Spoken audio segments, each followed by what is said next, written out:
भाजपा के जनप्रतिनिधि के सौ पे जबरदस्ती गमछा उठाया और जहां तक देखने में आया था कि बार-बार लो पैसा दो, पैसा दो, पैसा भीख मांगने का काम प्रशासन कर रहा था। ये बहुत निंदनीय है, इसकी हम लोग जितना भी निंदा कर जाए बहुत कम। तो उसके बाद जो बहुजन के ऊपर हत्या होता है, ठीक है ना, बुलडोजर हिला जाता है, पता नहीं बुलडोजर में तेल चुक जाता है, ये बुलडोजर क्यों नहीं चलता? देश की सबसे ब्रेकिंग न्यूज, आज हम पहुंच चुके हैं आजमगढ़।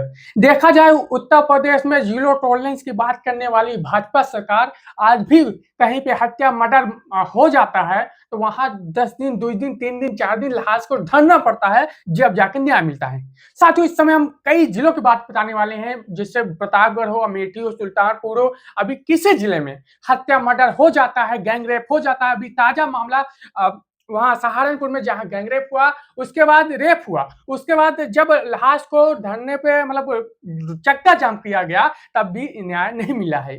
इस समय आप हमारे बीच में, इस समय हम पहुंचे हैं, आजमगढ़ में हैं और आप सभी का कर्मा समाचार में हार्दिक स्वागत है। मेरा नाम रघु विश्वकर्मा है और हमारे बीच में कांग्रेस के ब्लॉक अध्यक्ष हैं। बहुत बहुत स्वागत है। क्या नाम है? धन्यवाद पत्रकार महोदय जी। मेरा नाम जसवंत सिंह नागा है जी। मैं आजमगढ़ जिला से जी कांग्रेस कमेटी से पलना ब्लॉक अध्यक्ष हूँ। अच्छा, देखा जाए पहली सवाल हमारी है मुद्दे की बात। उत्तर प्रदेश में योगी राज है, योगी जी बोलते हैं जीरो टॉलरेंस है, क्या जीरो टॉलरेंस है? नहीं, कोई जीरो टॉलरेंस नहीं है। ऐसा क्यों? देखिए, योगी राज में हमारा देश संविधान से चलता है जी, लोकतंत्र से चलता है, न्यायपालिका से चलता है। जी, इस समय पूरे उत्तर प्रदेश में न्याय तो रही नहीं गया है। जी, न्याय के नाम पे हम लोग एकदम बेकार, अभी प्रतापगढ़ का मामला भी आप जानते होंगे, मैं भी देखा था। डॉक्टर वीरेंद्र विश्वकर्मा जी गए थे और एक लोकतांत्रिक और राजनेता के जो सम्मान होता है, चाहे किसी पार्टी का कोई राजनेता हो, और लोक जन सोशलिस्ट पार्टी के राष्ट्रीय अध्यक्ष डॉक्टर वीरेंद्र विश्वकर्मा जी, मैं देखता हूँ बहुत अच्छे हर समाज के लिए काम भी करते हैं। वो अपने परिवार में लाश उसके द्वार पे गए थे, लेकिन वहां का एसएचओ, आप लोगों के माध्यम से मैं देखा, वहां का एसएचओ जो था जेठवाड़ा का नरेंद्र सिंह, जबरदस्ती किसी राष्ट्रीय अध्यक्ष का गमछा को उतारना, उसके सम्मान को उतारना, ये लोकतंत्र की बहुत बड़ी हत्या है और एक संविधान की बहुत बड़ा दुरुपयोग है और किसी राजनेता को ऐसा अपमानित नहीं करना चाहिए। और ऐसा अपमानित किया उसके लिए हमारी पूरी कांग्रेस कमेटी और पूरा समाज उनकी घोर निंदा करता हूँ। अच्छा, एक पॉइंट आपने कहा कि वहां पे 3 दिन 4 दिन लाश रखी गई, सौरभ विश्वकर्मा की बात कर रहे हैं आप, तो उसके बाद ना डीएम एसपी कोई नहीं गया पीडी पास मिलने। उसके बाद जब आपके मुखिया जाते हैं तो जो एसएचओ नगेंद्र सिंह की बात की है, लगता है कि भाजपा का दलाल है, भाजपा को गुंडा है, जिस वर्दी में भेष आ जाता है। उसके बाद उसने जो रवैया अपनाई थी, गमछा उतार के 1 लाख रुपए की डिमांड रखना, क्या उत्तर प्रदेश सरकार शासन में पैसा की कमी पड़ गई है? जो विपक्ष पार्टियों से भीख पैसा मांगना, क्या लगता है आपको? देखिए, आप वहाँ देखेंगे कि वहाँ का स्थानीय विधायक भी साथ में था और कुछ तिवारी करके कुछ छठपुजुआ नेता भी था वहाँ पे, उसका कोई पद नहीं था। एक जो लोकतांत्रिक व्यवस्था में जनप्रतिनिधि के सामने एक जनप्रतिनिधि को, जो राष्ट्रीय अध्यक्ष का लेवल है, जो पूरे भारत को चलाता है, उसके सामने पुलिस प्रशासन की चल रही थी और जनप्रतिनिधि भी कुछ नहीं, उसके सौ पे, भाजपा के जनप्रतिनिधि के सौ पे जबरदस्ती गमछा उठाया और जहां तक देखने में आया था कि बार-बार लो पैसा दो, पैसा दो, पैसा भीख मांगने का काम प्रशासन कर रहा था। ये बहुत निंदनीय है, इसकी हम लोग जितना भी निंदा कर जाए बहुत कमी है। अच्छा, आपके जानने में उत्तर प्रदेश में कितने मर्डर हो चुके होंगे? गोली मार के हत्या करके, चाकू से मार के कितने हत्या हो गए? जैसे कोई गिनती नहीं सर, हम गिनती नहीं कर पाएंगे। फिर भी ये 10 साल से जितनी सरकार है, क्या जहां आप गए हो, जिससे हम तो 50 बता सकते हैं और जहां भी जाओ कोई विश्वकर्मा, ज्यादातर विश्वकर्मे का ही समय मर्डर हो रहा है। ऐसा क्यों?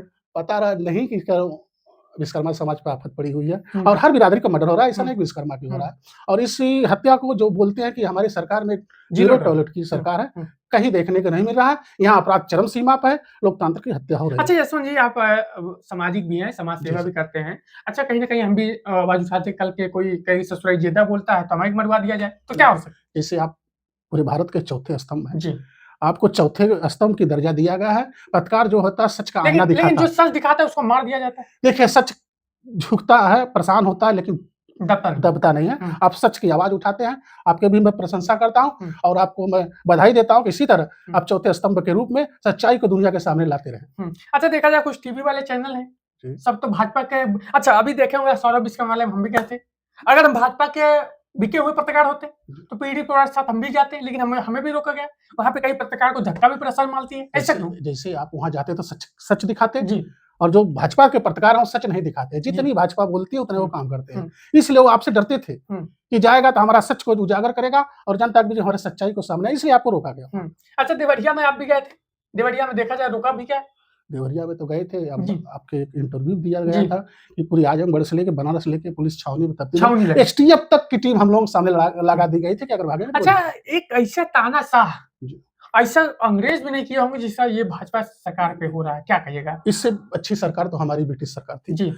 जब महात्मा गांधी, हमारे पूर्व जवाहरलाल नेहरू जी। अनशन पे बैठते थे, जी। तो उनकी सरकार आपको समझाती थी, उनसे बातें करती थी, लेकिन ये सरकार अभी जंतर मंतर पर धरना आप लोग देखें, लाठी-उठी मार दिया गया, गुर्बे टूट जंतर गए। मंतर पे धरना आप देखें जी। नौजवानों का, जी। अपनी बातों को रखने के लिए गए जी, थे। तेज बोलिए।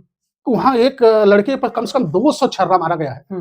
200 200 छर्रा, वो आँख भी डिमेट हो गई। 200 अभी देखोगे राहुल गांधी उसके लिए कल या परसों एफआईआर करा थे। गए थे। सोचिए। एक विपक्ष का नेता, हाँ। जो इतना बड़ा नेता हाँ। विपक्ष का, हाँ। माननीय राहुल गांधी जी, हाँ। जननायक, हाँ। 7 घंटा लगा हाँ। एफआईआर लिखाने में। हाँ। अब समझ लीजिए लोकतंत्र की हत्या है। एक राष्ट्रीय लेवल का नेता एफआईआर करा रहा है। 60 घंटे में एफआईआर नहीं करा पा रहा है थाना पर जाके। हम्म। इससे ज्यादा क्या शर्मनाक है देश की लोकतंत्र होगी। एकदम मैं बताना चाहता हूँ, संविधान को मिटाना चाहते हैं, क्योंकि हम लोग संविधान को मानने वाले हैं और संविधान को ही मिटाना चाहते हैं, तानाशाही को लाना चाहते हैं। अच्छा, देखा जाए उत्तर प्रदेश में भाजपा कहती है जो जिस रूप में है उसको खरीद लो, जो जिस रूप में है उसे खरीद लो। क्या लगता है कि जो सच्चाई भी दिखाएगा उससे में मार दिया जाएगा, इस पे क्या कहेंगे? जिससे सच्चाई जो बोलने वाला भूलेगा, हम्म। जिससे आपके राष्ट्रीय बोलिए। अध्यक्ष हाँ। वीरेंद्र विश्वकर्मा जी हम्म। एक सच्चाई के रास्ते पे पूरे समाज को लेकर चलते हैं। हम्म। हमारे जननायक राहुल गांधी जी उसी विचारधारा पे हम्म। चलते हैं। हम्म। ये लोग डरने वाले नहीं हैं। हम्म। ये लोग हमेशा सच का आईना दिखाते रहेंगे और सच्चाई के लिए लड़ते रहेंगे, हम्म। और चाहे उसके लिए अपनी कुर्बानियां भी देना पड़े, तो ये लोग पीछे नहीं हटेंगे। अच्छा, एक बात है, अभी जो वहाँ पे कांड हुआ था देवरिया में, चाकू से गर्दनें काट दिया गया, तो जो मर्डर होता है फिर उसके बाद जो बहुजन के ऊपर हत्या होता है, ठीक है ना, बुलडोजर हिला जाता है, पता नहीं बुलडोजर में तेल चुक जाता है, ये बुलडोजर क्यों नहीं चलता? बुलडोजर बहुजन हम्म। की हत्या होने पर नहीं चलेगा, हम्म। क्योंकि आप लोग बहुजन रह कहाँ गए हैं? हम्म।